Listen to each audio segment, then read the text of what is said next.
Good evening everyone. তো সন্ধ্যাবেলা একটু রেডি হয়ে নিলাম, আজকে বেরোবো একটু ফ্যামিলির সঙ্গে, বাইরে বেরোবো, দেখি কোথায় কোথায় যাই, চলো যাওয়া যাক। বাইরে এসছিলাম বাজারে, তো এখানে দেখলাম মেলা হচ্ছে, আনন্দ মেলা। এই মেলাটা প্রায় 1 মাস ধরে হয়। তো এলাম, বৃষ্টির জন্য না মেলাতে তেমন লোকজন ছিল না। একটা ব্যাগের দোকানে এলাম, দেখে এই ব্যাগটা পছন্দ হলো, তো তার চেনগুলো একটু ভালো করে দেখে নিচ্ছিলাম। তারপর মা বাড়ির জন্য কিছু জিনিস নিল, আর এই দোকানটাতে এসে এই লবণদানিটা না আমার খুব পছন্দ হয়ে গেছিলো।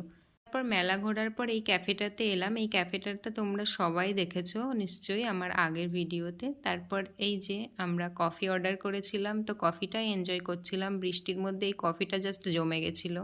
তারপর একটা এই চিকেনের আইটেম অর্ডার করলাম, তো সেটা এখন ট্রাই করে দেখছি। এটা আগেও খেয়েছি, বাট আজকেরটা বেশি টেস্টি ছিল। তারপর আরও কিছু অর্ডার করে খাওয়া দাওয়া কমপ্লিট করে চলে এসেছি বাড়িতে। বাই এভরিওয়ান, ভালো লাগলে like comment share and subscribe করে দিও।